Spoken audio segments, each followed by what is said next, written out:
Welcome to Truth or Raps. I might uh I might do some wacky video game editing with this one just for fun, just to get the video there under this audio. But and by the way, I did make it a point before to talk about, at some point I talked about how having the gameplay footage actually, show not just like a few seconds, but like enough of a certain gameplay situation so that you got an idea of what situation I was in. I don't even think I went into that much detail with it, but like I think part of it is so you get an idea of like what situation my character is in. Like you sink into the scene with them, and then in so doing, maybe not all the time, but sometimes you might get a pretty clear idea of what I was doing in the game and what I was trying to do, or like, basically what the project was that was going on as my character swung his sword at this guy, or did whatever the character was doing in the game. And actually, I think you can see that fairly well in the footage from my video. I think it's the previous video. Yeah, Elden Ring is underrated. And it's footage of Dark Souls remastered, specifically on PS4 footage. And yeah, you can get the sense. I mean, I'm just fighting a couple of enemies and stuff, but I have the character do a few hand gestures, and like that was being a little theatrical with it, but you get the sense that like here are these enemies and I'm trying to fight these enemies, and you even might get the sense of like what the strategy seems to be that I'm going for. Even if you don't play the game, maybe you get a sense of that, just what I'm doing generally. And then it might work in one strange way. Well, not maybe that strange, but it might work sort of as like a nice little tutorial video for people who haven't gotten into Dark Souls, just to give them an idea of like what Dark Souls gameplay is often like, because they might see all this chopped up video, or watch these streamers like Happy Hob, or maybe, I guess, Park and Harbor. I don't know how speed runny she is, but these streamers who play online, and they just basically run past all the enemies, and then they beat all the bosses in like 7 hits somehow. And it's like, obviously it seems like they're pretty good, and unless they're straight up cheating, then it's pretty impressive what they're doing. One person actually went so far as to glitch their way through the entirety of Dark Souls 2 in like 15 minutes, and you can watch the whole video of it, them starting and beating the game. And somebody left a comment under it, one of the best YouTube comments, or comments in general I've ever seen online or anywhere really. Just any comment about anything, spoken or written. They, in this case written, they said something like, "Hey mom, I'll be ready for school in 15 minutes. I just got to beat Dark Souls 2," or something like that. Like it was hilarious. And anyway, so yeah, who knows what kind of footage is going to be going on here. But this isn't about Dark Souls, and it's not about rap. This one is about, well, it can be about either. It can be about both, really, depending on what context you're looking at. But the I was watching a YouTube video, and it was like 10 difficult books that I want to read, and then in parentheses it says, "But it's okay if I don't," or maybe it says, "But it's okay if you don't," but I think it was, evident that it was books that he wanted to read. So I'm not exactly sure how he wrote it, but something like 10 most difficult books I want to read, and then in the parentheses, "But it's okay if you don't," or something like that. And he starts the video, he's like, "Well, I was watching a couple other YouTubers, and they, or something, and they were like, I saw some videos of like people doing their lists of 10 difficult books that they want to read, but you're okay if you don't, or something like that. And it was just like, and then he started talking about his thing, and I was already sort of like halfway out the door, and he started talking about his thing, and he emphasizes it. He's like, like these are going to be 10 books deemed difficult by other people that I want to read, but really it's okay if you don't, or something like that. And the tone of voice he used was like really kind of like therapist-y, like, but really it's okay if you don't, like. And maybe there are good therapists. I'm sure there are plenty of good therapists, but just like a bad therapist, like a therapist who sounds like they're really just like patronizing you with how sort of baby talk they're talking to you, like, it's okay if you don't read these books. It's like, or more like maybe what he said in more of a male voice, uh, or a masculine intonation there or something. But it's okay if you don't. Like just some like touchy feely, like, hey man, I'm gonna give you a pat on the shoulder and I'm gonna rub it a little bit. And these are 10 difficult books that I'm thinking about reading someday, but it's okay if you don't. It's really okay if you don't read them. And it's just like, I was thinking about it, and I think I had already clicked off the video at this point. I was thinking about it, and I was like, you know what, like, well, two things. If I get to the second one, maybe here, but I was thinking about it, and I was like, you know what? I think what really puts me off about that, because I was sort of thinking, I think in some sense it was like exploring the boundaries of like how accurate is my perception of this, that's a bad thing to like speak to people like that. It's like, because one might say like it's a really compassionate thing, and so like, is it really compassionate, and is it just kind of like freeing, because like of course you don't have to read these books, and so if you don't read them, like, you are fine and there is no problem. But then I was thinking like, no, you know what it is, something in the tone, something in the delivery, maybe something in the wording seems to indicate to me not a sense of like, hey, it's fine if you don't like read difficult stuff. Because I started thinking like, yeah, but when I hear about 10 most difficult books that I want to read, I get excited about that. And like that's something that I'd be sort of determined and dedicated to do, and like that doesn't seem like a bad thing to me. And so basically then I was like, you know what? And you might say, well, Matt, you're just coming to it from the flip side perspective of someone who didn't want to read those books and felt bad because they didn't, or something. And it's like, you know what? I don't know. I think I might take more of a Jordan Peterson might have been right about this kind of approach here, and say, well, you know what? I it and I just it is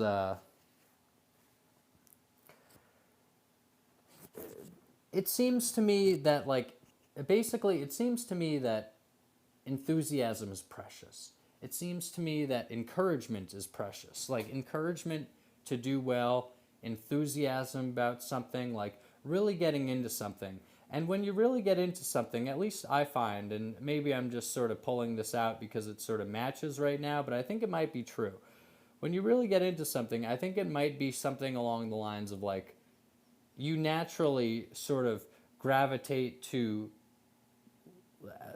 put it in another Jordan Peterson way, you naturally sort of gravitate like from where you are, like you are where you are, so you naturally gravitate like where you are in some sense, but also aiming up. So like you are where you are, and like it's not like an extreme like just like thinking, oh, I'd like to read something that's written in Russian, but I don't speak Russian and I don't plan to learn. It's like, and it's not translated. I want to read the Russian one, and it's like, and basically, well, no, I don't even think, because that might be like an inspiring thing, but like something more like just something you're totally not interested in, or just something like, this sounds kind of condescending to say, but like something, maybe something in a certain sense like farther, like far above you. And so like you go along with what you're interested in, and what you're interested in, I think naturally would be sort of what you're vibrationally matching with in a certain sense anyway, or what you're matching with in one way or another. But vibrationally, I think, is a big part of it. I mean, check out an Eckhart Tolle book, or like check out this, that, and the other spiritual book. Like some of that stuff vibrates. A Course in Miracles, like it felt like it was like if there was if you measured it and you found like some kind of like electricity going on, like I wouldn't be surprised. Like I'm serious, like some kind of like activity going on that wasn't going on when I might have picked up a different book. It was powerful. And anyway, it's like I think the Jordan Peterson idea of like sort of aiming up from where you are right now, which might not essentially it, and Jordan Peterson, he sort of essentially says similar stuff to what this guy was saying, but the thing is Jordan Peterson says it in an encouraging way, and he says it in a way that doesn't sound like it's subtly shaming people for subtly shaming people for actually getting excited about reading difficult books or whatever else they might actually be getting excited about. I mean, God forbid anyone have any actual fucking enthusiasm in this world. Like seriously, I wonder what that guy would say to something like that, because I think really the enthusiasm police are out today, and I think like they sound just like he does. And essentially like I think he's sort of being taken over by the enthusiasm police as if like it was an Agent Smith working through him or something, in this sense. And I mean that probably closer to literally than you might think. Although, I mean not actually like Agent Smith or something, but like in a certain like symbolic sense, like basically a channeling kind of thing. Not channeling maybe a specific entity or something, but sort of being hijacked, similar to Eminem's descriptions of what his own rap music might do to you in the song Venom.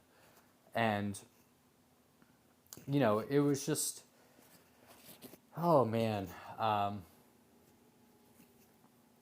don't know. I think that guy is sort of playing the role. Let's say that he's playing the role, the enthusiasm police role, saying like, these are 10 difficult books that I'd like to read, but it's really okay if you don't want to read them. Like that to me sounds like he's basically saying like, hey, look, you guys who want to read these difficult books, you gotta kind of quiet down. You gotta kind of tone that enthusiasm down, because there are people who might not want to read those difficult books. So you got to tone that enthusiasm down. But here's the thing, not only dragging the enthusiasm down in a certain way or feeling like that's what's sort of going on there and kind of being like, these are the accepted people. These are the people that I'm really concerned about. Like I really care about the people who don't want to read the really difficult books. So you guys who do want to read the really difficult books, we've got our own little fucking care group going on over here. So like back off. Like please don't talk too loudly about your difficult books. Like please don't state anything too forwardly about what you're excited about. Okay, we've got some people here who just aren't excited about anything at all. Or at the very least they're not interested at all in that, and I don't want you fucking talking about it around us, okay, guys? Like that's sort of what it sounds like to me when he says something like that. But then B, it takes away from the actual achievement of it, because you might forget, but it's like I'm picking up right now Critique of Pure Reason by Immanuel Kant. I bought it at Barnes and Noble, and boy, like I read a little bit of the introduction so far, and it literally starts with like telling a story about not only saying how like difficult this book was supposed to be, like even upon its publication, but telling a story about how there was like a famous writer or something, an Austrian writer or something, who had a character in one of his fucking stories have like real difficulty, like sort of heroic struggles reading this particular book. And this is the book that, I've got a translation of in hand, and it's like 700 pages, and 700 pages really isn't that much at all. Like, I've read longer books than 700 pages that seem to fly by, although not recently. But I just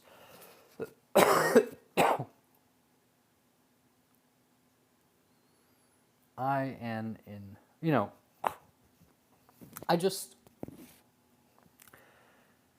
I think there is a real sense of achievement to some of this stuff, and it's just really interesting. Like, it's just sort of funny that this book's introduction started with that, because like I look at this book and it's like this is gonna be like somewhat of a nightmare. Not because I won't like it, and not because I don't like Immanuel Kant, or that like I don't think philosophy is interesting and stuff like that. I actually, quite on the contrary, I think Kant is awesome. I think Kant really might have changed my life just with the idea of the categorical imperative.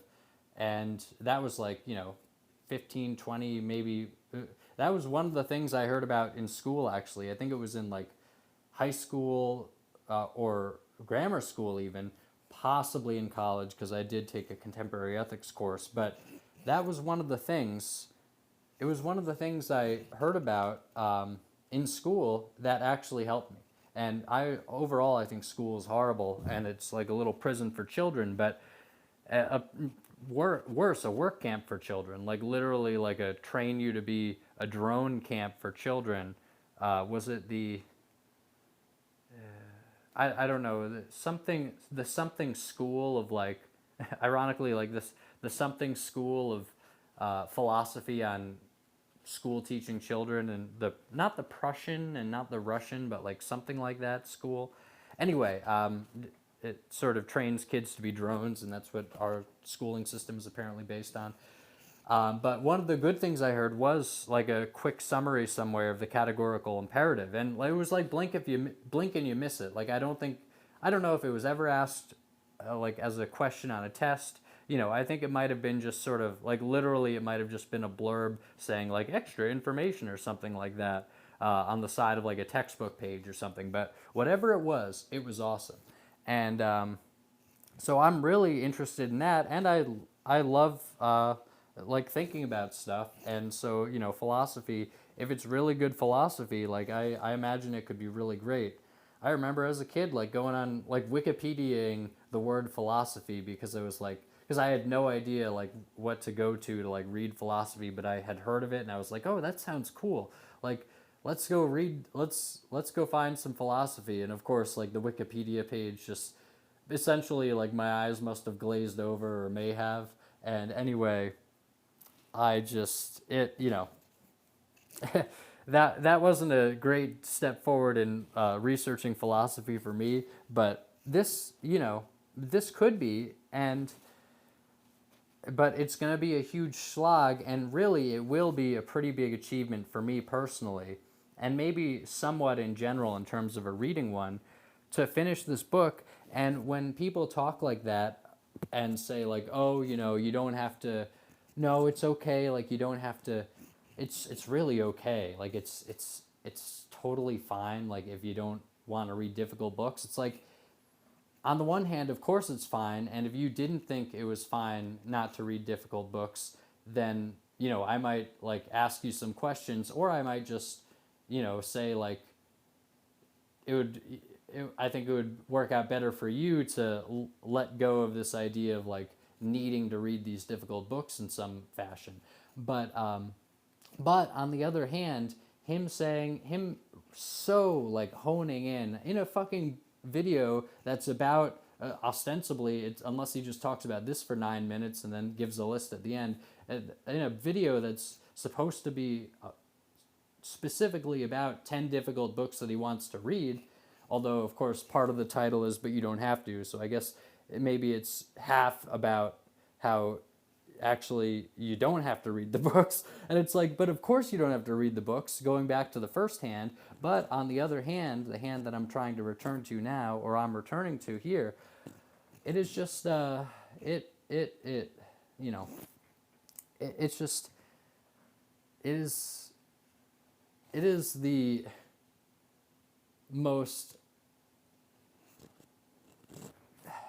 I think it's the one of the most corrosive things that he could say, or one of the most corrosive ways that he could speak about something that really would be like even just a personal achievement for something, in terms of a person like feeling good about like having that achievement or going for it. Like really, it seems to me that maybe he is getting to an audience of people who are really like stressing out about books that they would like to want to read but don't actually want to read or something, that are difficult and, blah, blah, blah. It's like, if somebody wants to read a difficult book or wants to want to read it, then doesn't that kind of mean that they do want to read it? And then B, doesn't that mean that, like, you know, that they would be part of my side of the equation, where it is people interested in difficult books, or they just wouldn't be interested in the topic at all.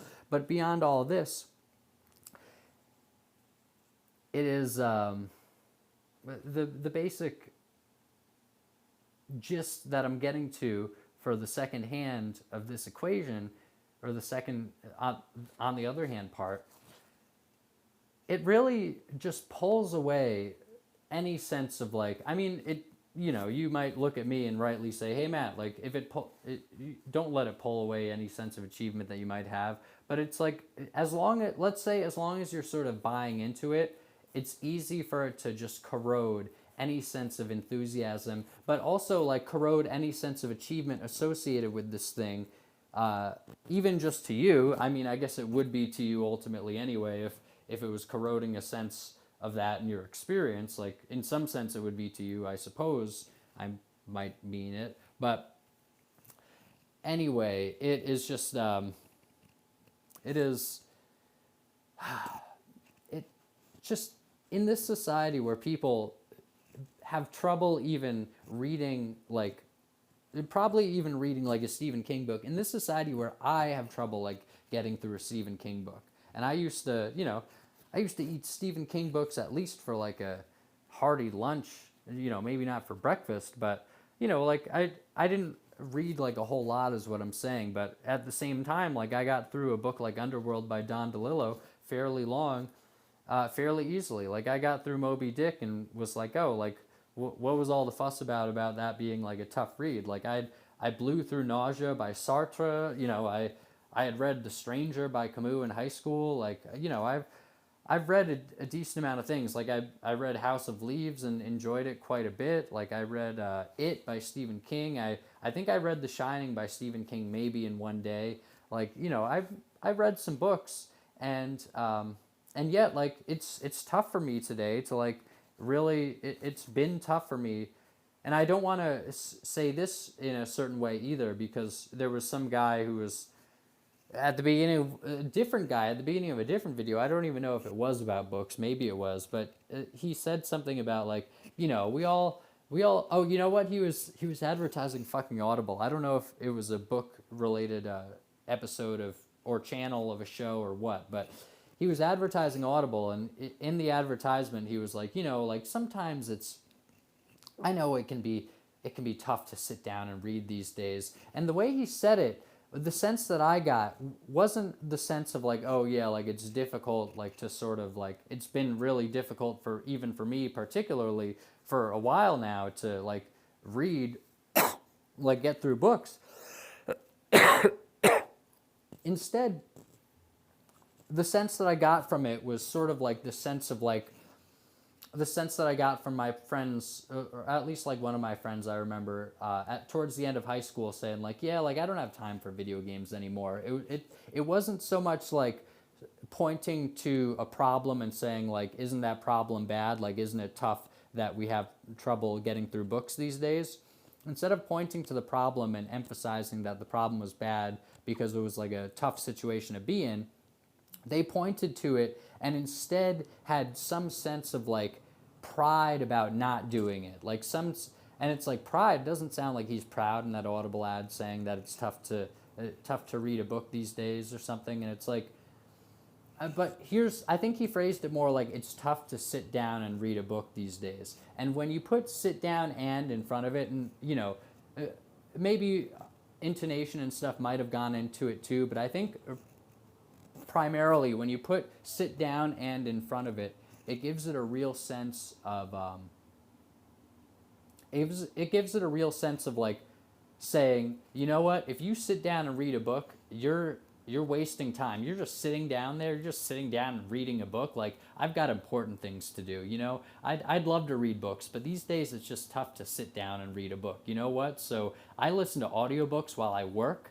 And it's like that, essentially, like, that's more of the flavor I'm getting from that kind of statement. And you might say, Matt, you're totally crazy. You're totally reading into these things. And it's like, you know what? I think I'm actually like pretty fucking on the mark. And I think that there's a lot of bullshitting that goes on in our society and a lot of hiding, like, you know, a lot of saying one thing, but saying it kind of not necessarily sarcastically, but saying it in sort of a snide way that's like semi, like, you know, like, oh, cool story, bro. Like, you know, just like, just there's a lot of nastiness in our society. And I think there's a lot of sort of like, a lot of pretending that the nastiness isn't there in general. And so I think these couple of things are cases of like, not necessarily the person, no, I think on some level they would feel that they're being nasty, but I think on another level, like they know not what they do. It's not necessarily that the person really like has like malicious intentions when they're saying these things. Like the one guy having the intention of saying, yeah, I'd like to sit down and read, but I've got better things to do. Like, yeah, like, oh yeah, I don't have time for video games anymore, Matt. You know, like that whole kind of like arrogant, and you know, I wasn't mad at my friend for saying this, but it sort of like, you know, it sort of hit me, and it was like, oh, like it felt a little like shaming to me playing video games. And you might say, well, Matt, you sound like one of the Libby people there. And it's like, yeah, but truly though, like it felt like, oh, you know, like I guess if I'm playing video games, I'm kind of wasting time too. And then like it really like knocked the fucking wind out of my sails. And it's like, you know what? I didn't fucking need that. Like really, if I kept playing video games, then I would have done well in college, just like I had done well in high school while also playing video games. And I think I would have done better in all regards because I would have actually been doing something that I was interested in and having fun with and enjoying and, you know, whatever else. But instead, this like sort of sentiment creeps in of like, oh yeah, I would do that, but you know, I have adult things to do. Like I have really important things to do. So, you know, if you know, you can sit down and read a book and like, hey man, that's great. You got through a couple books this year. Like, oh man, that's great. Now I didn't you know, it's just tough for me to sit down and read a book. You know, I've got so much stuff going on, man. You know, like it's this sort of like bragging kind of thing. This sort of bragging and putting down kind of mechanism going on.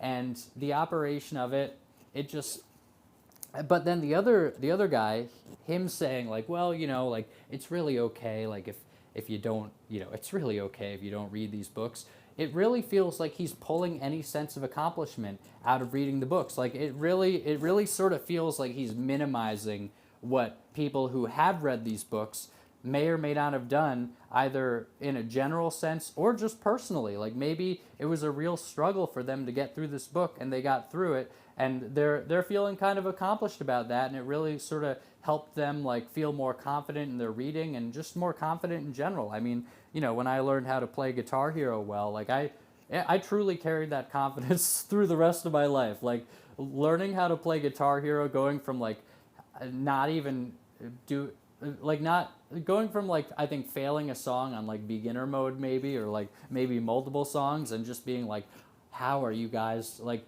looking at my friends as if they just had a skill that was like beyond my reach when they were playing it, to like going on to play expert mode. I mean, I didn't play like Through the Fire and Flames on expert and like beat that or anything, but you know, I was fairly proficient. I could like play with the guitar behind my back and stuff because I knew where the buttons were and whatever. But it was just like that kind of, you know, that kind of thing really, really helped me. And, you know, it really, really boosted me. And so, that shows like sort of how video games can be really helpful just generally in your life, just like maybe reading an inspiring book. Like people say they read Dune and they got inspired, and for the rest of their life, it's like, yeah, reading a really inspiring book, maybe playing a really inspiring video game like Guitar Hero 2, or Guitar Hero 2 and 3, I suppose, on Xbox 360 were the games that I had for it maybe, but those were really fun, and you know, it really impacted me.